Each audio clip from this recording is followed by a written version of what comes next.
بابر سے رابطہ کرنے کی کوشش کریں گے. اب آگے صورتحال یہ ہے کہ نیب ٹیم ملزمان کے مزید ریمانڈ کی استدعا بھی کرے گی اور ملزمان کے جسمانی ریمانڈ میں 22 جولائی تک توسیع کی گئی تھی. بانی پی ٹی آئی کے وکلاء ظہیر عباس چودھری اور سلمان صفدر عدالت میں پیش ہوں گے. نیب ٹیم ڈپٹی ڈائریکٹر محسن ہارون اور اسپیشل پروسیکیوٹر عمر مجید کی سربراہی میں عدالت میں پیش ہوگی اور نیب ٹیم ملزمان کی تفتیش سے متعلق جو پیش رفت ہوئی ہے اس حوالے سے رپورٹ دے گی اور آگاہ کرے گی عدالت کو. توشہ خانہ نئے ریفرنس پر سماعت احتساب عدالت کے جج محمد علی وڑائچ کریں گے.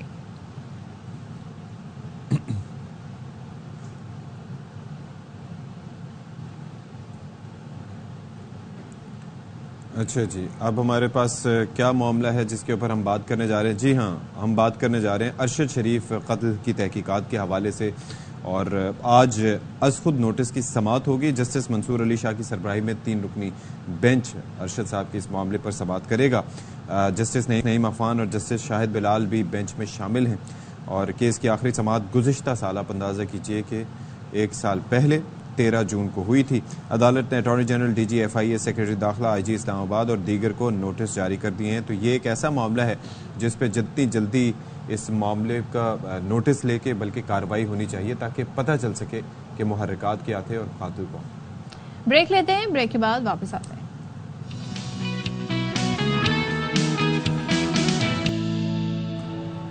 جناب علی فدوی آپ کے سامنے ایک بار پھر سے حاضر ہے اور ساتھی تجزیہ کار صدف عبدالجبار کے ساتھ. کیسے ہیں آپ لوگ؟ ٹھیک ٹھاک ہیں؟ خیریت سے ہیں؟ جی الحمدللہ. تو ان کو آپ نے تجزیہ کار ہی سمجھنا ہے میری ٹیم، اور جیسے ہی میں بات کرنا شروع ہوں تو سولو پہ کٹ کر دینا ہے. کسی کو کٹانے کا سب سے آسان اور سہل طریقہ. وہ آپ کی بات پھر بھی نہیں سنیں گے، ان کو پتہ ہے انہوں نے کیا کرنا ہے. آپ جو ہے نا پارٹی بنانے کی کوشش نہ کریں. آپ میں نے بڑی بار کوشش کی، آج تک کامیاب. کئی دفعہ میرا کیمرہ کٹ ہو گیا. تو آپ کی سننی بند کر دی. اچھا وہ پتہ ہے اندر سے کیا نعرے لگاتے ہیں؟ وجود زن سے ہے تصویر کائنات میں رنگ، یہ کہہ کے میرا فریم کٹ ہو جائے. اب کیا کر سکتے ہیں. تو بہرحال آپ دیکھ رہے ہیں باخبر سویرا. چائے کا ایک اور گھونٹ پی لیں. میرے دماغ چل گیا مجھے لگتا ہے. اس زکام نے مجھے کہیں کا نہیں چھوڑا. زکام جو ہے یہ بڑا خطرناک ہے. اچھا یہ اس میں اکثر یہ ہوتا ہے لوگ اپنے طور پہ میڈیسن لینا شروع کر دیتے ہیں. یہ اپنے ٹائم پر ہی جاتا ہے. یہ اپنے ٹائم پہ ہی جاتا ہے. پھر یہ ڈیپینڈ کرتا ہے کہ اگر یہ پرائمری انفیکشن سے وائرل ہو یا بیکٹیریل، سیکنڈری انفیکشن میں تبدیل ہوا یا نہیں ہوا تو اس کی علامات ہوتی ہیں بخار اور پھر چیسٹ انفیکشن. تو پھر آپ اپنے معالج سے لازمی طور پر رجوع کر سکتے ہیں. اب میں اور صدف تو ایک دوسرے پہ الزام بھی نہیں لگا سکتے نا کہ آپ کی وجہ سے ہوا یا میری وجہ سے ہوا، بیکاز تقریباً ساتھ ہی ساتھ ہم متاثر ہوئے اور ہمیں کسی شخصیت کی تلاش کرنی ہے. ہم گھر گئے تھے، اچھے بھلے گئے، تو بس یہ ہے کہ کون سی شخصیت. اچھا جی، ایک معاملے کا ہم نے تذکرہ کیا تھا، وہ تھا ارشد شریف صاحب کے قتل سے متعلق، اور اب یہ ہے کہ اس میں سپریم کورٹ میں سماعت غیر معینہ مدت کے لیے ملتوی کر دی گئی ہے اور جسٹس منصور علی شاہ کی سربراہی میں 3 رکنی بینچ نے کیس کی سماعت کی. بینچ میں جسٹس نعیم اختر عفان اور جسٹس شاہد بلال حسن بھی شامل ہیں اور عدالت نے یہ حکم دیا کہ یہ کیس جو ہے وہ دوبارہ سماعت کے لیے 5 رکنی بینچ کے سامنے مقرر کیا جائے. Attorney general D G F I A secretary داخلہ آئی جی اور دیگر کو نوٹس جاری تھے. کیس کی اس سے پہلے سماعتیں 5 رکنی بینچ نے کی، یہ بتایا جسٹس منصور علی شاہ نے. اچھا جی، اور ساتھ ہی یہ بھی کہا گیا جسٹس منصور علی شاہ کی جانب سے کہ غلطی سے یہ کیس 3 رکنی بینچ کے سامنے مقرر ہو گیا. جے آئی ٹی کو ارشد شریف کی والدہ نے درخواست دی تھی، شوکت عزیز صدیقی نے یہ کہا. جسٹس منصور علی شاہ کہتے ہیں کہ معاملہ اہم ہے، بینچ دوبارہ تشکیل دیا جائے گا. جسٹس جمال مندوخیل اور جسٹس محمد علی مظہر پہلے بینچ میں تھے. دونوں ججز کی دستیابی پر ہی کیس دوبارہ مقرر ہوگا، یہ کہنا تھا جسٹس منصور علی شاہ کا. یہ ہم نے آپ کے سامنے جو کیس کی سماعت ہوئی ہے اس کا احوال رکھا ہے. آگے بڑھتے ہیں اور جو ہمارا سیگمنٹ ہے اس کی طرف چلتے ہیں. تو پاکستان کی تاریخ میں ہم دیکھ رہے ہیں کہ پہلی مرتبہ ایئر ایمبولینس کے بارے میں ہم نے آپ کو بتایا تو کہ اس کے ٹرائل ہو رہے ہیں، شروعات ہوگی، لیکن باقاعدہ ایک مریض کی منتقلی جو ہے اس کا سلسلہ شروع ہو گیا ہے. پنجاب حکومت نے شہریوں کے لیے ایئر ایمبولینس سروس کا باقاعدہ آغاز کر دیا ہے اور ہفتے کے دن یہ ہوا تھا میاں والی سے 2 مریضوں کو علاج کے لیے راولپنڈی منتقل کیا گیا. اب ریسکیو 1122 کے مطابق 40 سالہ حلیمہ بی بی چھت سے گر کر زخمی ہو گئی تھی، جنہیں جان بچانے کے لیے فوری طور پر پنڈی کے اسپتال. یہ ایک بڑا زبردست انیشیٹو ہے اور میں یہ دیکھ رہا ہوں کہ خدا کا شکر ہے کہ پاکستان کا کوئی بھی حصہ ہو، بھلے کے پی ہو، اب پنجاب ہو اور اس کے بعد پنجاب سے یہ سلسلہ شروع ہوا تھا, پھر کے پی میں گیا, اور ابھی سندھ میں بھی یہ سلسلہ ریسکیو 1122 کا چل نکلا ہے.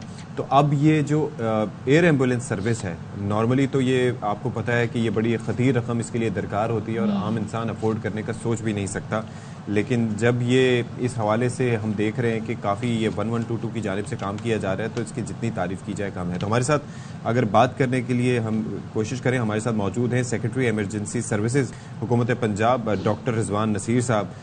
Thank you so much doctor Rizwan Naseer sahib. یہ ذرا بتائیے گا, آپ کے لیے بھی بڑی مبارکباد کہ آپ مستحق ہیں کہ آپ نے اس حوالے سے بڑا کام کیا ہے. یہ جو ایئر ایمبولینس سروس ہے اس کا کرائٹیریا کیا ہے, پھر دوسرا یہ ہے کہ ایلیجبلٹی, ظاہر ہے کہ حادثات کافی ہوتے ہیں, تو یہ چوز کرنا کہ کس کو پک کرنا ہے کس کو نہیں کرنا, اور ایئر کرافٹس آپ کے پاس اس کے اندر کون سے اور کتنے اویلیبل ہوں گے؟ پہلے تو میں یہ کلیئر کرتا چلوں کہ آئی تھنک ابھی ہمارا ٹیسٹ رنز جو ہیں وہ جاری ہیں, بیکاز اس کے اندر آبویسلی کیونکہ بہت ساری ادارے انوالوڈ ہوتے ہیں, اس میں سول ایویشن ہے, جس طرح میاں والی سے ہم نے شفٹنگ کی تو پاکستان ایئر فورس ہے, ان کی ہم نے بیس سے پیشنٹ کو شفٹ کیا, اسی طرح سے یہ ہمارا سارا اس وقت کوآرڈینیشن کا میکانزم چل رہا ہے, اور اس وقت ایک ٹیسٹ اینڈ ٹرائل چل رہا ہے. اور اس کا مقصد کیا تھا یہ میں صرف ایک چیز کلیئر کرتا چلوں, کیونکہ آپ دیکھیے دور دراز کے علاقے ہیں, جس طرح ہمارا بہاول نگر ہو گیا, اسی طرح سے بھکر اور میاں والی, جب ہم نے آج تحصیل کی سطح تک ہم نے یہ ایمرجنسی سروسز کی توسیع کر دی ہے, تاکہ کوئی بھی شخص ہو, اگر کوئی بھی اس کو ایمرجنسی ہو, کل کو یہ بنیادی حق اس کو بر وقت مل سکے. ہم نے پچھلے سال کا جب ڈیٹا دیکھا تو 1540 ایسے مریض تھے جن کو 4 گھنٹے سے زیادہ کرٹیکل مریض جو آپ بتا رہے ہیں کہ کون سے شفٹ کرنے چاہیے, اس میں ہیڈ انجری کے مریض تھے, پالی ٹراما کے مریض تھے جن کی ملٹیپل چوٹیں لگی تھی کسی حادثات کے اندر, یا ہمارا کوئی سیریس ہارٹ کا پیشنٹ تھا. تو ایسے پیشنٹ کو 4 گھنٹے لگے شفٹ کرنے کے لیے اسپیشلائزڈ ہیلتھ کیئر فیسلٹی میں. سو آبویسلی ان کے لیے کیونکہ لائف اینڈ ڈیتھ سچویشن ہوتی ہے, تو وہاں پہ بہت ضروری تھا کہ یہ دور دراز کے علاقے ہیں, وہاں پہ ممکن نہیں ہے کہ ہم اسپیشلائزڈ ہاسپٹل بنا سکیں. آبادی اسکیٹرڈ ہے, دور دراز ہے, دنیا میں کہیں پہ بھی ایسی جگہوں کے اوپر اسپیشلائزڈ ہاسپٹلس نہیں ہوتے, بیکاز وہاں پہ اسپیشلسٹ ڈاکٹرز ملنا, پھر اربوں روپے کی انویسٹمنٹ کرنا, وہ ایک ناممکن سی بات ہے. سو اس کے لیے ہمیں ایک افیکٹو سولوشن تلاش کرنا تھا. جیسے ہی ہم نے یہ ڈیٹا پریزنٹ کیا تو وزیر اعلیٰ پنجاب نے فوراً ہدایت دی کہ ان لوگوں کو بھی رسائی ہونی چاہیے to the specialised health care facilities, تاکہ یہاں سے بھی لوگ بر وقت شفٹ کیے جا سکیں. ڈاکٹر رضوان صاحب, آپ نے ذکر کیا اس کو مد نظر رکھتے ہوئے آپ نے ذکر کیا دور دراز علاقوں کا, تو یہ ڈاکٹر ہی ریفر کرے گا تو ایئر ایمبولینس کے ذریعے منتقل کیا جائے گا کس سچویشن میں؟ دوسرے یہ کہ ظاہر ایمبولینس ہے تو اس میں کیا کیا سہولیات ہوں گی؟ اس کا نظام ہم نے بڑا سمپل کر دیا ہوا ہے, اور وہ بھی ہمارا اسی طرح ٹیسٹ اینڈ ٹرائل پہ چل رہا ہے. اس کے اندر ہم نے سمپل سسٹم رکھا ہے کہ جیسے ہی patient D H Q hospital آئے گا, کنسلٹنٹ نے اگر کہا ہے کہ جی ہمیں ضرورت ہے, تو فوراً ہم اس پیشنٹ کو medical superintendent district emergency officer سے کال کریں گے, اور وہ ساتھ ہی ای او سی کو کہے گا کہ جی ایئر ڈسپیچ کر دیں. تو ہم نے اس سسٹم کو بڑا اسٹریم لائن کر دیا ہوا ہے. اس کی گائیڈ لائنز باقاعدہ اسٹینڈرڈائز ہو کے ایشو ہو چکی ہیں, تاکہ لوگوں کو پتہ ہو, ان کو میڈیکل سپرنٹینڈنٹس کو بھی پتہ ہو کس قسم کے پیشنٹ کو شفٹ کرنا ہے, اس کو کیا پرائیورٹی دینی ہے. سو اس لیے جو بھی ہمارا اس کی گائیڈ لائنز ہے وہ باقاعدہ ہم نے ایشو کر دی ہیں. اس کے اندر جو فیسلٹیز اویلیبل ہوں گی وہ ہمارا آکسیجن سپلائی سسٹم ہے, ٹرانسپورٹ وینٹیلیٹر ہے, اے ای ڈی جس کو آٹومیٹڈ ایکسٹرنل ڈیفیبریلیٹر کہتے ہیں, وہ اویلیبل ہے. سو جتنی بھی اور زندگی بچانے کی جو بیسک ادویات ہیں وہ اویلیبل ہوگی, اور تربیت یافتہ ڈاکٹر ہوگا, ایک اٹینڈنٹ ہم ساتھ کیری کر سکیں گے, اور ساتھ پیشنٹ, اور اس کے بعد 2 پائلٹس ہوں گے. اچھا, اس کے اندر یہ بتائیے گا کہ یہ جب یہ سروس شروع ہوگی تو ظاہر ہے کہ یہ جو لوگ ہیں جن کے پیارے کسی بھی اس کنڈیشن میں ہوں, تو ان کی تو سب کی خواہش ہوتی ہے کہ سب کو ایئر ایمبولینس کر کے پہنچایا جائے. تو اس کے لیے ریکمنڈیشن کا طریقہ کار کیا ہوگا؟ جو متعلقہ کوئی چھوٹا کلینک ہوگا, ہاسپٹل ہوگا, کون ہوگا جو یہ ریفر کرے گا کہ بھائی اس کا بنتا ہے کہ اس کو وہاں پر لے کے جانا ہے, یا آپ کا متعلقہ اسٹاف وہاں پر پہلے پہنچے گا پھر وہ ریفر کرے گا, ہوگا کیا؟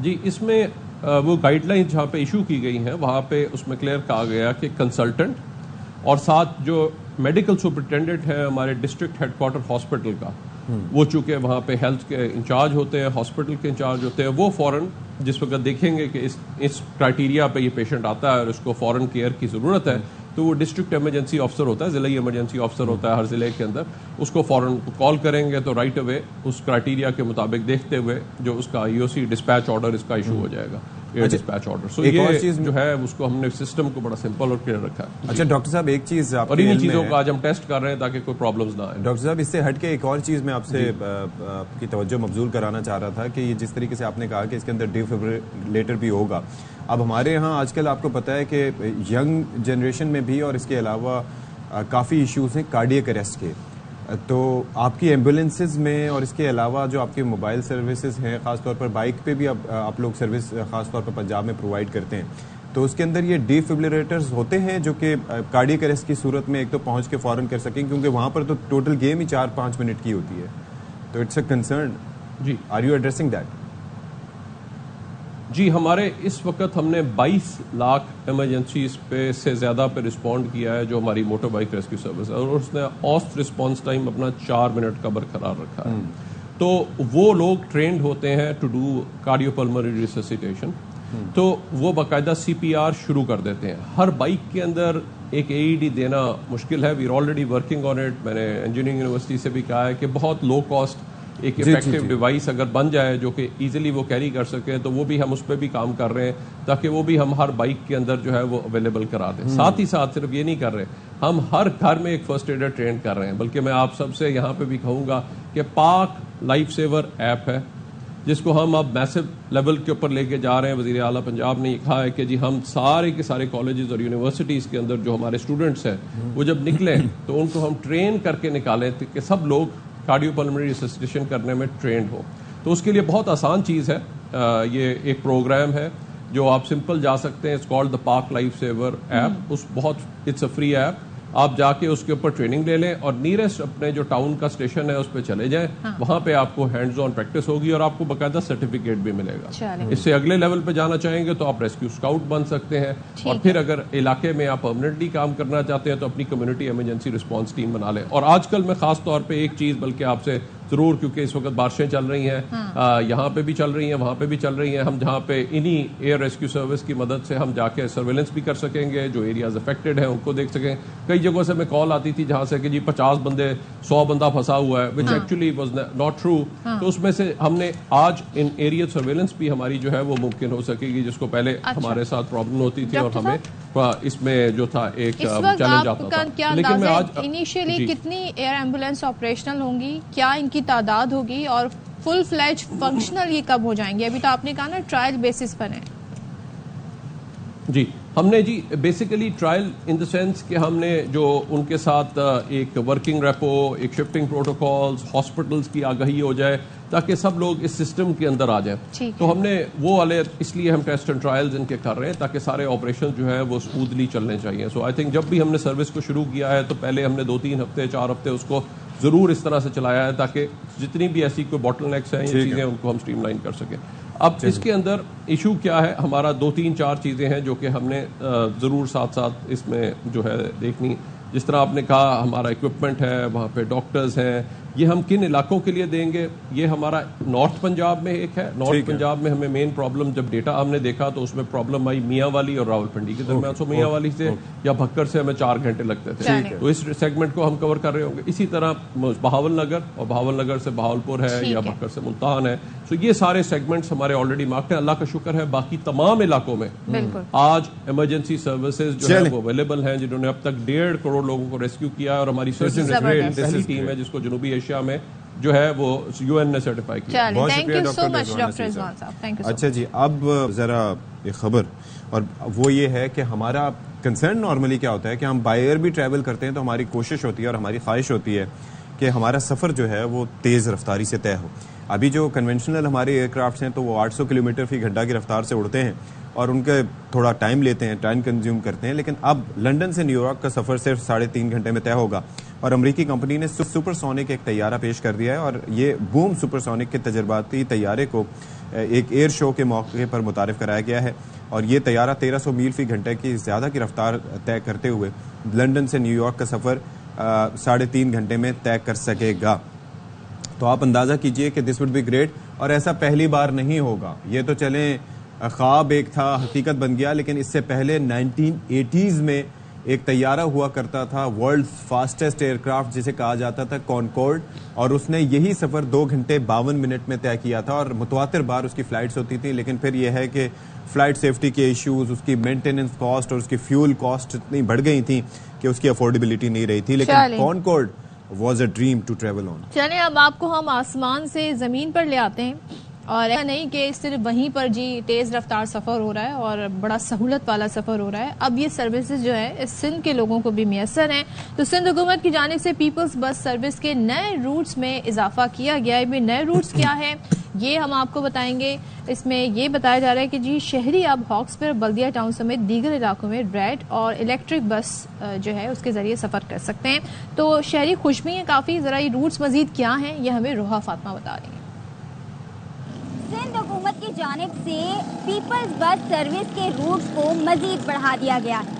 R13 جو کہ ہاکسپے پوائنٹ سے ٹاور تک, جبکہ R8 جو ہے وہ یوسف گوڈ بلدیہ سے ٹاور تک چلائی جا رہی ہے.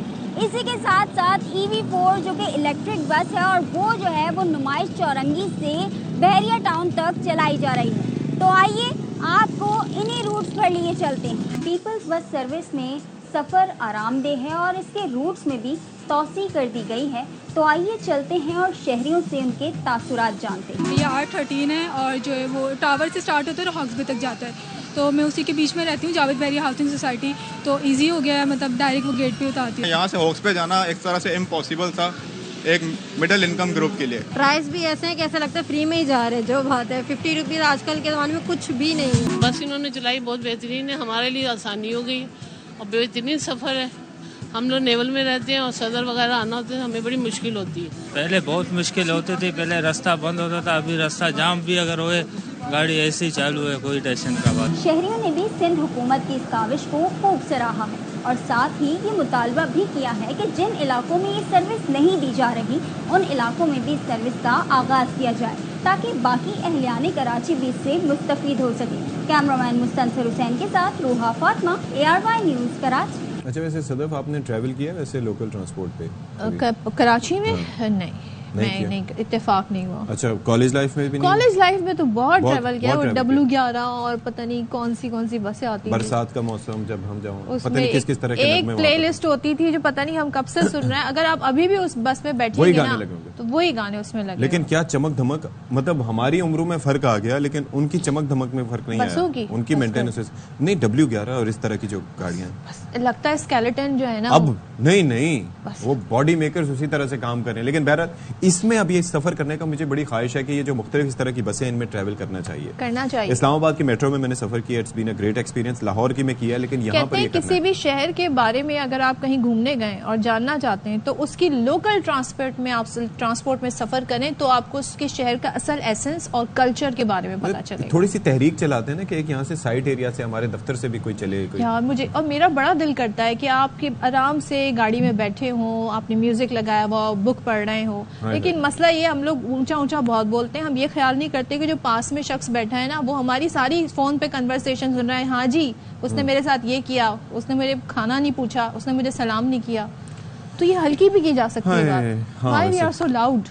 We are always loud. لیکن دوسرا یہ ہے کہ ان گڑھوں کی وجہ سے کتاب پڑھنا ایک مشکل عمل ہو سکتا ہے. بہرحال اب ہم ایک ذرا بات کرتے ہیں ان پاکستانیوں کی جو پاکستان کا نام روشن کر رہے ہیں. اب اس میں خواتین بھی ہیں, مرد بھی ہیں, بچے بھی ہیں, سب اپنا کام کر رہے ہیں. تو ایسی ہی 3 بہنیں ہیں جنہوں نے پاکستان کے لیے کیا کمال کام کیا ہے. جنوبی افریقہ میں کھیلی گئی پاور لفٹنگ چیمپئن شپ میں 3 بہنوں نے 15 گولڈ میڈلز جیت کر پاکستان کا پرچم بلند کر دیا. 1 نہیں 2 نہیں 3 نہیں 15 گولڈ میڈلز جیتے ہیں. کیا بات ہے. ٹوئنکل سہیل نام ہے, سبل سہیل نام ہے, اور ویرونیکا سہیل نے مختلف کیٹیگریز میں یہ تمغے جیتے ہیں.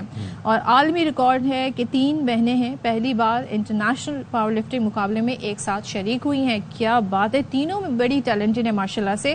اور ان کے کوچ راشد ملک کہتے ہیں اس اعزاز کو Guinness book of world record میں شامل کروانے کے لیے ہم درخواست دیں گے. تو یہ تینوں بہنیں جنہوں نے زبردست اپنا نام اور ملک کا نام بنایا ہے ہمارے ساتھ موجود ہیں.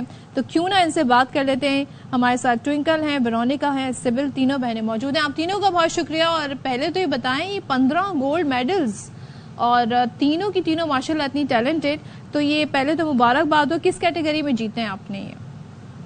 آپ سے آغاز کرتے ہیں ویرونیکا. جی میں نے 57 کیٹیگری میں Asian Pacific African combine championship میں 5 گولڈ میڈل لیے، جس میں سے 4 گولڈ میڈل میں نے کلاسک میں لیے اور 1 گولڈ میڈل میں نے ایکوک میں لیا. میں نے 275 kg ویٹ لفٹ کیا اور میں نے 5 گولڈ میڈل لیے. 275 kg. سیبل آپ بتائیں چلیں آپ نے کتنا ویٹ؟ جی میں نے 52 کیٹیگری میں جو ہے کلاسک میں 4 گولڈ میڈل اور کک میں 1 گولڈ میڈل ون کیا.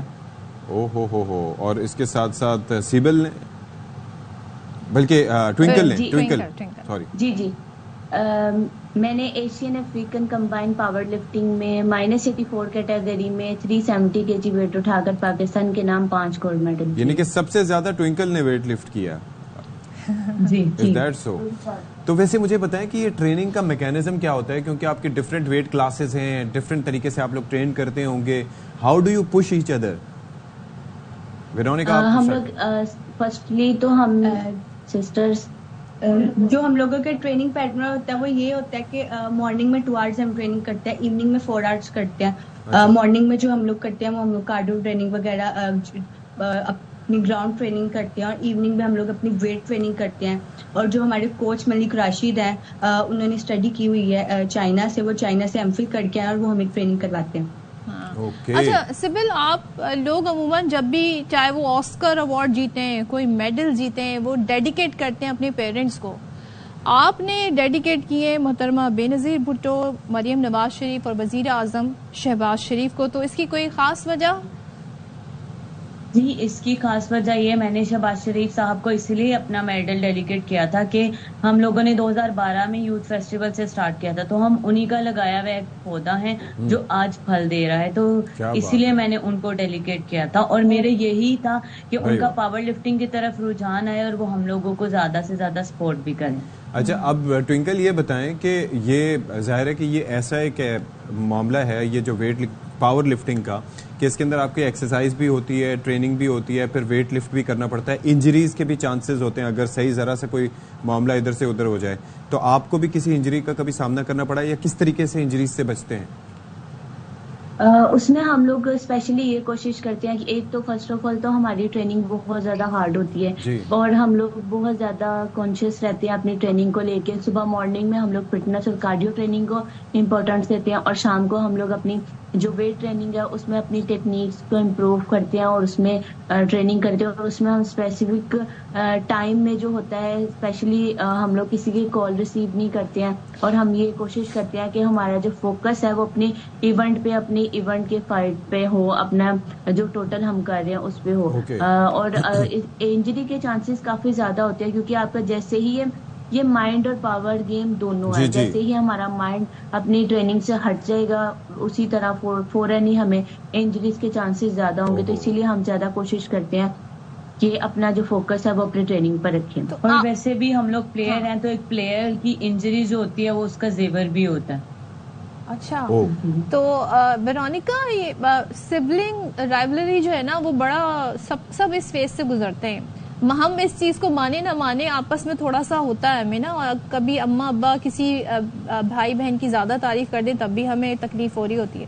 تو آپ لوگ ماشاءاللہ سے جاتی ہیں کمپٹیشنز میں، اس طرح حصہ لیتی ہیں، تو آپس میں اس طرح کی رائیولری ہوتی ہے، اس کو اوور کم کر لیتی ہیں، کیا کرتی ہیں؟ نہیں، یہ ہوتا ہے کہ جو ہم لوگ تینوں بہنیں ہم لوگ ایک دوسرے کو کافی بک اپ کرتے ہیں ٹریننگ میں بھی. اور جو ایونٹ کا پوائنٹ آف ویو، ایونٹ میں ہم لوگوں کا تینوں ہی الگ الگ باڈی ویٹ میں ہے، تو ہم لوگوں کا مین فوکس ہوتا ہے دوسری کنٹری کی لڑکی کے ساتھ کرنا. اور بات یہ رہی کہ فیملی کے تو پاپا ویسے بھی بہت زیادہ ہم لوگوں تینوں سے پیار کرتے ہیں، ماما اور پاپا، اور جو دوسری سسٹر ہے ان سے بھی. تو فیملی میں ابھی تو ایسا کبھی کیا نہیں کہ کسی سے زیادہ پیار کریں، کسی سے کم. تو پاپا لوگ بھی ایکول رکھتے ہیں سب کے. اچھا اب مجھے یہ بتائیں کہ بھائی یہ آپ نے کہا کہ دوسری سسٹر بھی ہیں آپ کی، تو یہ تین آپ اس طرف آ گئیں، ان کو منانے میں ناکام رہے یا ان کا انٹرسٹ ہی نہیں تھا اس سائڈ پہ؟ نہیں، وہ یہ ہے کہ ہم چاروں بہنیاں جو ورلڈ ریکارڈ ہولڈر ہیں. اچھا، اور 2018 میں ہم لوگ گئے تھے دبئی، ایشین چیمپئن شپ تھی، تو اس پہ ہم لوگوں نے یہ ورلڈ ریکارڈ بنایا تھا کہ کسی بھی گیم میں سکی 4 بہنیں نہیں ہیں. تو یہ اعزاز پاکستان کو حاصل ہے. 2018 میں ہمارا ورلڈ ریکارڈ بنا 2020 میں IPF international power lifting federation نے اپروو کر کے دیا کہ ہم ایکسیپٹ کرتے ہیں کہ کوئی بھی گیمیں نہیں چل سکتی 4 بند, اور 2021 میں پھر ہم لوگ کو پرائڈ آف پرفارمنس ملا. کیا بات ہے. اور اس میں ہمارا یہ بھی اعزاز ہے کہ ہم لوگوں نے 2 گولڈ میڈل اور 2 برونز میڈل ون کیے تھے. اچھا مجھے یہ بتائیں, کوئی ڈائٹ جو ہے اس کے لیے اسپیشل ہوتی ہے, کوئی ڈائٹ پہ کنٹرول کرنا پڑتا ہے یا زیادہ کھانا پڑتا ہے یا کچھ چوز کر کے کھانا پڑتا ہے, پروٹین بیسڈ ڈائٹ ہوتی ہے, کیا ہوتی ہے سیبل؟ جی بالکل, ہمارے میل بنے ہوتے ہیں نیوٹریشنسٹ پوائنٹ آف ویو سے. ہمارا ایک ڈائٹ پلان بنا ہوا ہے جس میں ہم نے 5 to 6 میل لینے ہیں. ویرونیکا نے اور ٹوئنکل نے جو ہے وہ جی ویٹ بڑھانا ہوتا ہے, ان کی ڈائٹ الگ ہے. میں نے ویٹ کنٹرول کرنا ہوتا ہے, میری ڈائٹ الگ ہے جس میں ڈفرینٹ چیزیں لینی ہوتی ہے. پروٹین لینی ہوتی ہے, کاربوہائیڈریٹ بہت ضروری ہے ہم لوگوں کے لیے, اور اس کے ساتھ ساتھ ہم لوگ ایک جوسیز, فروٹ, ایسی چیزیں, میٹ اور نٹس یوز کرتے ہیں. چلیں زبردست زبردست. ظاہر ہے جس طرح کی اسپورٹس میں آپ ہیں اس میں ڈائٹ بھی بڑی میٹر کرتی ہے اور ایکٹیویٹی کتنی پریکٹس بھی میٹر کرتی ہے. تھینک یو سو مچ, آپ تینوں بہنوں کا بہت شکریہ, اور ہم دعا گو ہیں کہ آپ تینوں کا جو یہ کارنامہ ہے گیٹ بک آف ورلڈ ریکارڈ میں بھی شامل ہو جائے, کیونکہ اس کے آپ کے کوچ نے اس کے لیے درخواست دے دی, اور فیوچر میں بھی آپ پاکستان کا نام اسی طریقے سے روشن کرتے رہے. فیوچر کی بات ہو رہی ہے, فیوچر از اے آئی. مجھے خوف آنا شروع ہو گیا یہ اے آئی سے. مطلب ایک تو ہم وہ کہتے ہیں نا کہ ریئلسٹکلی چیزوں کو دیکھتے دیکھتے آرٹیفیشلی چیزوں کو دیکھنا, پھر ان کو ایک جیتے جاگتے انسان کے روپ میں پیش کرنا. So I think we are going next level and a but too fast, کافی زیادہ فاسٹ. اور یہ اب ماڈلنگ میں مقابلے ہو رہے ہیں, اے آئی کی ایک ماڈل آ گئی, وہ حقیقتاً ایگزسٹ ہی نہیں کرتی. اور پھر اس کے بعد جو ہے وہ ابھی جس کی ہم بات کریں, پاکستان کی پہلی آرٹیفیشل اے آئی انفلوئنسر شبنم کی تصاویر کی سوشل میڈیا پر خوب چرچے ہو رہے ہیں, اور مصنوعی, اور بہت سے لوگ اس پہ جا کے لکھتے ہوں گے very nice dear, very nice picture.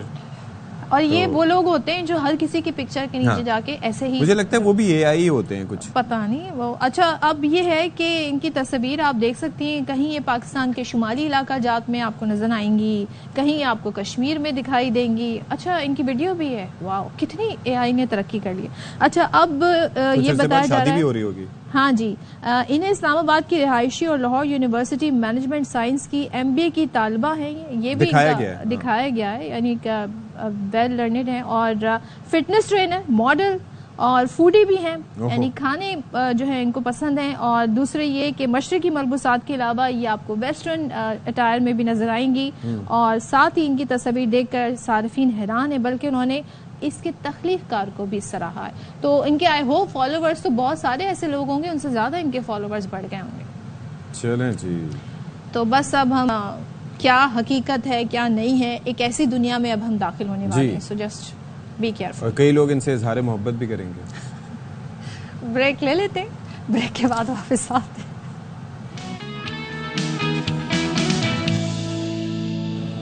All right جی, تو ابھی کافی چیزیں بہتر ہو رہی ہیں. ویسے اگر اسٹاک مارکیٹ سے ویسے ہماری ملک کی معاشی صورتحال کا جائزہ لگانا تو ایک ڈفرینٹ چیز ہے, لیکن اسٹاک مارکیٹ بہرحال مثبت ہے اس وقت. صدف عبدالجبار, مثبت رجحان دیکھا جا رہا ہے اسٹاک مارکیٹ میں. تو آپ کو بتا دیں 773 پوائنٹس کا اضافہ ہوا ہے, اور 100 انڈیکس 78,762 پوائنٹس پر اس وقت ٹریڈ کر رہا ہے. سو یہ آپ دیکھ لیں مثبت رجحان ہے. آج منڈے کا دن ہے تو ہفتے کا آغاز مثبت ہوا ہے. 733 پوائنٹس کا بیسیکلی اضافہ ہے. میں نے کیا کہا تھا, 73. وہ 73 شروع میں آ رہا ہے نا, تو 1973 طبیعت ناساز, تو 733 پوائنٹس کا جی اضافہ ہے. اور میرے خیال میں جب تک ہم بات کرتے رہیں گے آگے اور بھی اضافہ ہو جائے گا. ابھی دس از جسٹ ٹھیک ہے. تو it's a good news for the business community to be honest. لیکن یہ ہے کہ بعض اوقات ہم ریلیٹ کر دیتے ہیں اس کو پاکستان کی معاشی حالت سے, تو یہ کرنا بہت قبل از وقت ہوتا ہے. اچھا جی, اب ذرا ہم آ جاتے ہیں ہمارے جن کو ہم بھول بیٹھے ہیں, بھولے نہیں ہیں, یاد ہیں ہمیں, وہ ہیں جی ہمارے پلیئرز اور ان کی فٹنس کے حوالے سے بڑی خبریں ہیں ویسے اسپورٹس کے حوالے سے. تو یہاں پہ آپ کو بتا دیں قومی کرکٹ ٹیم کے فاسٹ بالر ہیں زمان خان, فٹنس بہتر بنانے کے لیے مٹی کے گارے میں اتر گئے. یعنی کہ یہ آپ دیکھیں کہ کیچڑ اسے ہم کہیں تو مڈ میں یہ رننگ کر رہے ہیں, اور یہ ویڈیو اس وقت سوشل میڈیا پر کافی زیادہ وائرل ہوئی ہے. اور ایک منفرد ظاہر یہ مشکل ہوگا ان کے لیے اس میں رننگ کرنا, اور زمان خان نے فٹنس بہتر بنانے کے لیے یہ رننگ کی ہے, اور فیلڈنگ کے انداز میں ڈائیونگ کے ساتھ پش اپس بھی لگائے ہیں. تو پش اپس میں نے نہیں دیکھے ابھی تک. تو یہ اصل میں زمان بیسکلی آپ سمجھے نہیں, پریکٹس کر رہے ہیں کہ اگر بارش میں کیونکہ آپ دیکھتے ہیں نا کہ میچ روک دیا جاتا ہے، تو اگر میچ نہ روکا جائے اور پچ گیلی ہو تو اس میں کس طرح سے انہوں نے بالنگ کرانی ہے، تو وہ اصل میں پریکٹس کر رہے ہیں. تو دس از آل اٹ. وہ سرجری کا کیا ہوا؟ وہ نہیں ہونی تھی کچھ؟ وہ سرجری ہو گئی نا. کیا ہوا؟ وہ جو کچھ چینجز آئیں، بس عبدالرزاق اور وہاب ریاض کو بھیجا جا رہا ہے نا ٹریننگ کے لیے.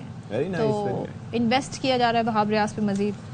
تو دیکھتے ہیں ابھی سرجری کا کیا مزید آگے فالو اپ ہوتا ہے. مجھے لگتا ہے کچھ قبل از وقت بیان دے دیا تھا، لیکن بہرحال مرضی کی بات ہے، بڑے لوگ بڑی باتیں. اچھا جی، سوات کے 3 نوجوانوں نے 19,000 فٹ بلند پہاڑی کو سر کر لیا ہے، اور یہ چوٹی صرف غیر ملکیوں نے اس سے پہلے سر کی تھی. تو وادی سوات سے ان کا تعلق ہے. ہمیں اس پر مزید بتا رہے ہیں ہمارے نمائندے شہزاد عالم.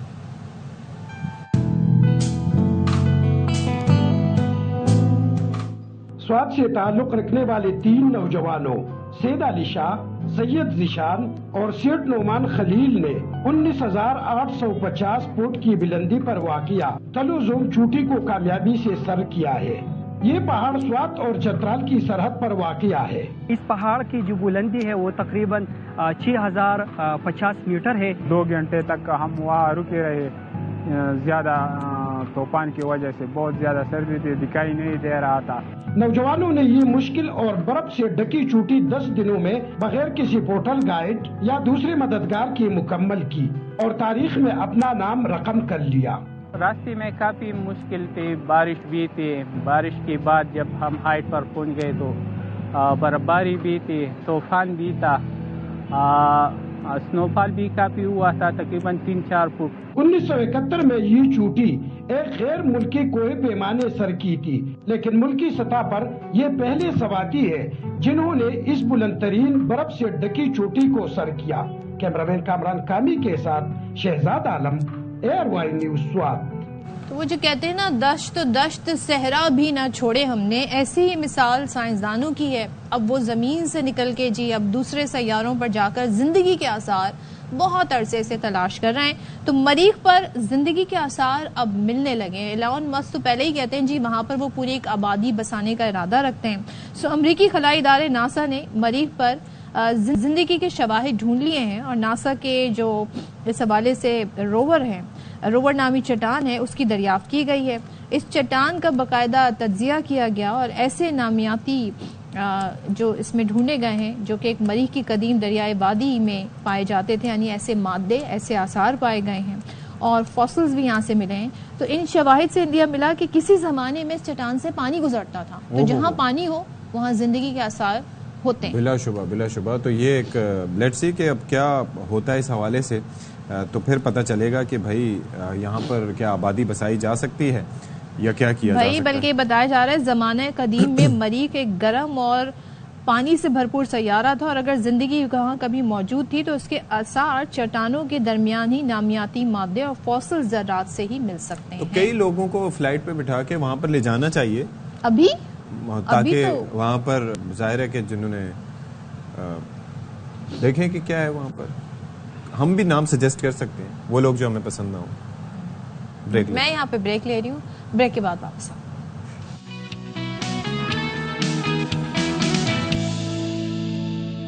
Welcome back once again. اور سیگمنٹ کی طرف بڑھنے سے پہلے اپڈیٹس ہیں وہ شیئر کر لیتے ہیں. شبلی فراز کا نام ECL سے نکالنے کے لیے درخواست پر ہائی کورٹ میں سماعت. اسی حوالے سے مزید بتائیں گے حسین احمد چودھری. بتائیے گا. جی دیکھیے، شبلی فراز کا نام ECL سے نکالنے کے لیے دائر درخواست پر سماعت ہوئی ہے، جس سے طارق جہانگیری نے سماعت کرتے ہوئے سیکرٹری داخلہ اور DG پاسپورٹ اینڈ امیگریشن کو نوٹس جاری کیا ہے. وزارت داخلہ اور امیگریشن آفس کا جو متعلقہ افسر ہے اس کو آئندہ سماعت جمعرات کو ذاتی حیثیت میں طلب کر لیا ہے. عدالت نے ریمارکس دیے ہیں کہ آج شہری کا بیرون ملک سفر کرنا اس کا بنیادی حق ہے. عدالت کو بتایا جائے کہ درخواست گزار کا نام ECL میں ہے یا نہیں ہے. اگر نام ECL میں ڈالا گیا ہے تو کیوں ڈالا گیا ہے، عدالت کو بتایا جائے اور 7 پیرا وائز کمنٹ جمع کرائے جائیں.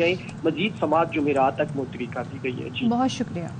چلیں جی، تو اب ذرا بات کر لیتے ہیں. ایک بڑا امپورٹنٹ ٹاپک ہے جی، صحت عامہ سے متعلق ہم بات کرتے ہیں، لیکن اب گزشتہ روز ایک دن بنایا گیا تھا لیکن سنڈے کو ہم پروگرام کرتے نہیں ہیں، لیکن آج ہم نے سوچا کہ اس کے اوپر بات کرنا بہت ضروری ہے. ہیپاٹائٹس سے آگاہی کا دن گزشتہ روز منایا گیا، اور ملک میں اس خاموش اور خطرناک وبا کا پھیلاؤ تشویشناک حد تک بڑھ چکا ہے. اور خاموش اس لیے ہم کہتے ہیں کہ بعض اوقات اس سٹیج پہ جا کے پتہ چلتا ہے آپ کو کہ آپ کا جو لیور کام نہیں کر رہا، کہ جب تک بہت دیر ہو چکی ہوتی ہے. اور ظاہر ہے کہ آپ اس کے حوالے سے اے سے لے کے ای تک کے معاملات آگے. اے اور ای کے بارے میں بیسکلی یہ کہا جاتا ہے کہ یہ آپ کے فوڈ سورسز سے بھی، پانی سے بھی یہ پھیل سکتا ہے. باقی کے پھیلاؤ کا طریقہ کار تھوڑا بی اور سی زیادہ خطرناک ہوتے ہیں، اور ڈی. تو ہر سال تقریباً 1.5 لاکھ افراد اس جان لیوا بیماری میں پاکستان میں منتقل ہو رہے ہیں، اور اس کے باقی بھی اعداد و شمار ہیں. باقی اعداد و شمار یہ ہے کہ مریضوں کی جو مجموعی تعداد ملک میں ہے وہ 1 کروڑ سے زائد ہے. بہت بڑا نمبر ہے یہ، جس میں سی انفیکشنز کیسز کے 88 لاکھ جبکہ ہیپاٹائٹس بی کے 38 لاکھ مریض ہیں. اور پاکستان میں ہم دیکھتے ہیں روزانہ 100 سے زائد اموات رپورٹ ہوتی ہیں. تو اس سے آگاہی کا دن منانے کا مقصد یہ ہے کہ اس بارے میں جانیں کیا سمٹمز ہوتے ہیں، کیسے بچا جا سکتا ہے. ہمارے ساتھ اسٹوڈیوز میں موجود ہیں اسی حوالے سے بات کے لیے director national institute of liver and G I diseases professor doctor Syed Muhammad Zahid صاحب. Thank you so much doctor صاحب. ذرا ہمیں بتائیے گا کتنی اس کی اقسام ہیں جو کہ خطرناک لیول کی ہیں؟ دیکھیں، جیسے آپ نے بتایا ہیپاٹائٹس اے ٹو ای ہے. اس میں اے اور ای واٹر بورن ڈیزیز ہے، سیلف لمیٹنگ ہے، خود ہی صحیح ہو جاتی ہے. انٹل اس کے پریگننسی کے اندر ہم بات کر سکتے ہیں کہ پریگننسی کے اندر تھوڑا سا مسئلہ آتا ہے. عمومی طور پہ اے، بی، سی اور ڈی یہ 3 کرونک ہیپاٹائٹس ہم اس کو کہتے ہیں، دائمی بیماری ہے جس میں کہ آگے جا کر کے لیور خراب ہوتا ہے، جس کو ہم سیروسس کہتے ہیں، شرنک ہو جاتا ہے. اینڈ دین لیور فیلئر کے معاملات آتے ہیں. آپ نے دیکھا ہوگا کہ کچھ پیشنٹس ہیں جیسے پیٹ کا پانی آ جانا، خونوں کی بے ہوشی ہونا، خون کی الٹی ہو جانا، یہ ساری پیچیدگیاں ہیں اینڈ اسٹیج لیور ڈیزیز. اس کے اندر مجھے یہ بتائیے کہ خاموش جو کہا جاتا ہے، دیٹ مینس کہ اس کے سائنس بہت لیٹ آتے ہیں. یس. یہ کیسے ہم پتہ چلائیں کہ کوئی سائنس ہیں یا کیا ارلی ڈائگنوسٹکس کیسے ہو سکتے؟ دیکھیں جی، جب خون کی الٹی ہو جائے یہ تو بہت دیر ہو گئی، لیکن عمومی طور پہ ہم جیسے چلتے پھرتے لوگ ہوتے ہیں اور کوئی علامات نہیں ہوتی. یہ 15 سے 20 سال لگتے ہیں جب جا کر کے آپ کو علامات آتی ہے. And that is the reason کہ اس میں آپ کو پتا ہوگا WHO نے، اور اس سال ہم نے ورلڈ ہیپاٹائٹس ڈے جو منا رہے ہیں اس میں ٹائم فار ایکشن کہ we have to act early diagnosis and treatment. Treatment سے پہلے ڈائگنوسس، اور ڈائگنوسس کے لیے آپ کو ٹیسٹ کرنا ضروری ہے. ٹیسٹ کے بغیر آپ پتا نہیں سکتے. یعنی کہ کوئی بھی صحت مند میجورٹی آف دا ٹائم ایسا ہوتا ہے کہ آپ کی امپلائر نے پری امپلائمنٹ پہ چیک کرایا، آپ کہیں امیگریشن کے لیے جا رہے ہیں وہاں پہ چیک ہو گیا، آپ نے بلڈ دینے کے لیے گئے وہاں چیک ہو گیا، پریگننسی میں حاملہ خاتون کو ہیپاٹائٹس بی اور سی ریکمنڈیشن ہے چیک کرنا، وہاں پہ چیک ہو گیا. And then you come to know کہ جی آپ کو ہیپاٹائٹس بی یا سی ہے. And what about the vaccination جو کہ فری بھی دی جا رہی ہے، تو کتنی اقسام کور ہو سکتی ہیں اور ان سے بچا جا سکتا ہے؟ دیکھیں، جب ہم کرونک ہیپاٹائٹس کی بات کرتے ہیں تو سی کی کوئی ویکسین نہیں ہے. یہ بڑا کلیور وائرس ہے، ہر دفعہ اپنی حیت چینج کرتا ہے، جس کی اس کی ویکسین نہیں بنی. ہیپاٹائٹس بی کی ویکسین ہے. میں آپ کو بتانا چلوں کہ ہیپاٹائٹس بی کی جو ویکسین ہے نہ صرف ہیپاٹائٹس بی کو کور کرتی ہے بلکہ یہ مدد دیتی ہے ہمیں ہیپاٹائٹس ڈی یا ڈیلٹا وائرس کو پروٹیکٹ کرنے میں. اور یہ واحد ویکسین ہے جو کہ کینسر کو بھی پروٹیکٹ کرتی ہے، کیونکہ جو ہیپاٹائٹس بی اور ڈی سے ریلیٹڈ سیروسس بنے گا اور کینسر بنے گا وہ پروٹیکٹ ہوتا ہے. کتنے عرصے تک اس کی لائف لانگ پروٹیکشن ہے. 99% جو ہے اس کی کوریج ہوتی ہے آپ کی. سی کے پھیلاؤ کا طریقہ کار کیا ہوتا ہے؟ دیکھیں، سی کے جو پھیلاؤ کا طریقہ کار ہے وہ، اور بی اور ڈی سب کا ایک ہی ہے، وہ ہے بلڈ بورن ڈیزیز ہے. چونکہ تو یہ بلڈ پروڈکٹ سے ہوتی ہے. اگر آپ نے پراپر اسکریننگ نہیں کی تو اچھی جگہ سے بلڈ لیں، اسکریننگ کروائیں. دوسری اس کے علاوہ انجیکشن نیڈل سرنجز، جس میں کہ آپ کا خون لگا تھا، آپ نے وہ استعمال شدہ نیڈل سرنجز کا، ٹھیک ہے. ہمارے یہاں ایک جو پرابلم آتا ہے وہ آتا ہے ڈائبٹک لوگ لینسٹ سے جب پرک کرتے ہیں اور 4 لوگ گھر میں تو ایک نے کیا دوسرے کو کر لیا. So that is one source. Tattooing ہے، شیو کرنے کے لیے آپ باربر کے پاس جاتے ہیں. مجھے ہیپاٹائٹس سی ہے، میں نے میرا شیو کیا، وہ بلیڈ نہیں چینج کیا اس نے، تو دوسرے کو ٹرانسمٹ ہو سکتا ہے. بیوٹی سیلون، ڈینٹسٹ، ہمارے انسٹرومنٹس ہیں، آلات جراحی جو ہوتے ہیں، اس کو اگر انسٹرومنٹ کو صحیح سے ڈس انفیکٹ نہیں کیا تو ہوگا. واٹ اباؤٹ پریگننٹ ویمن، خاتون اگر متاثر ہیں تو بچے بھی کیا اس سے متاثر ہوں؟ دیکھیں، جہاں تک ہیپاٹائٹس سی کا تعلق ہے، ہیپاٹائٹس سی میں ٹرانسمیشن بہت لو ہے، لیکن ہیپاٹائٹس بی اگر حاملہ خاتون ہے تو اس میں بچے کو ٹرانسمیشن ہونے کا بہت زیادہ خطرہ ہوتا ہے، اور اسی کے لیے اس کے بچاؤ کی تدابیر ہیں. اگر کسی کو ہیپاٹائٹس بی ہو جائے بچے کو، تو 90% چانسز ہے کہ وہ بچے کو ہمیشہ کے لیے ہیپاٹائٹس بی ہو جائے گا. تو اسی لیے ضروری ہے کہ ہیپاٹائٹس بی سے بچانے کی تدابیر استعمال کی جائے. اچھا دوسرا ایک تو ٹیسٹ کے حوالے سے بتا دیجیے گا کہ ٹیسٹ جو ہے وہ کون سا ہے تاکہ لوگ بھی سن لیں اور کروا سکیں. اور دوسرا یہ ہے کہ یہ جو واٹر بورن جیسے کہ اے اور ای تو اس کے لیے پھر ہم کیا کر سکتے ہیں؟ Boiling the water would be enough یا کیا طریقہ کار رکھیں؟ دیکھیں صاف وہی پرانا طریقہ ہمارا واٹر کو اچھی طرح سے بوائل کرے اور باہر کے کھانے سے اجتناب کرے کیونکہ وہ اس پہ مکھی بیٹھی پوٹی پہ وہ آ کر کے اس کھانے پہ بیٹھی اور وہ پھر آپ نے وہ والا پورشن کھا لیا. So that's how it travel. یا لائن گٹ لائن پانی کی لائن مکس ہو گئی آپ کے گھر میں. So these are the common events. آپ جی آئی ڈیزیزز کو بھی دیکھتے ہیں گیسٹرونٹرائٹس کی تو اس کے اندر تو پھر ایچ پائلوری سے لے کے 10 طرح کی اور بھی چیزیں آ جاتی ہیں وہ بھی اسی طریقے سے ہوتا ہے. وہ بھی واٹر بورن ڈیزیز ہے گندے کھانے گندے پانی سے ہوتا ہے. اچھا تو اب ٹائیفائڈ ہے. ٹائیفائڈ ہو گیا وہ مکھی سے وہ بھی مکھی سے ہی پھیلتا ہے. ٹائیفائڈ ہے کالرا ہے آپ کے. اس موسم میں کون سے امراض جو ہے وہ زیادہ دیکھیں گرمیوں میں سب زیادہ جو ہے نا وہی کامن آدمی میں ہیپاٹائٹس اے اور ای. اچھی بات یہ ہے کہ ہیپاٹائٹس اے اور ای کی ویکسین ہے. اچھا ویکسین ہے جی. ہیوریکس کے نام سے آتی ہے اے کی ویکسین. بچوں میں ریکمنڈیشن ہے تھرڈ ورلڈ کنٹریز کے اندر جہاں پہ بہت زیادہ ہے یا اگر آپ کا کوئی family member U S Canada سے یا فرسٹ ورلڈ سے ادھر آ رہے ہیں تو اس میں آپ نے ویکسین لگانا ہے. تو 6 مہینے سے لے کر کے اور فرسٹ ڈوز آج لگائی 6 مہینے پہ دوسری ڈوز لگائی جاتی ہے. اوکے. اور یہ ایڈلٹس بھی لگوا سکتے؟ دونوں میں لگ سکتی ہے. ایڈلٹ میں بھی لگتی ہے اور بچوں میں بھی لگتی ہے. بچوں میں جو ہم لگاتے ہیں وہ لگاتے ہیں 12 مہینے سے لے کر کے 23 مہینے تک یعنی 2 سال سے پہلے. پھر 2 سال کے بعد آپ ایڈلٹ کو لگا سکتے ہیں. چلیے ٹھیک ہے. Thank you so much. Doctor Zahid ہمارے ساتھ تھے اور اس حوالے سے آگاہی ہم نے بھی کریٹ کی کوشش کی. اب ذرا ایک اور خبر ہے وہ شیئر کر دیتے ہیں. رینجرز اور پولیس کی صدر میں مشترکہ کارروائی.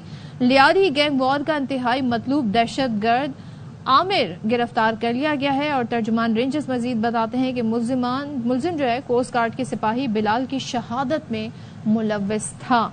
مزید یہ بتایا گیا ہے کہ ملزم لسانی بنیادوں پر قتل، پولیس مقابلوں، بھتہ خوری، منشیات فروشی میں بھی ملوث تھا.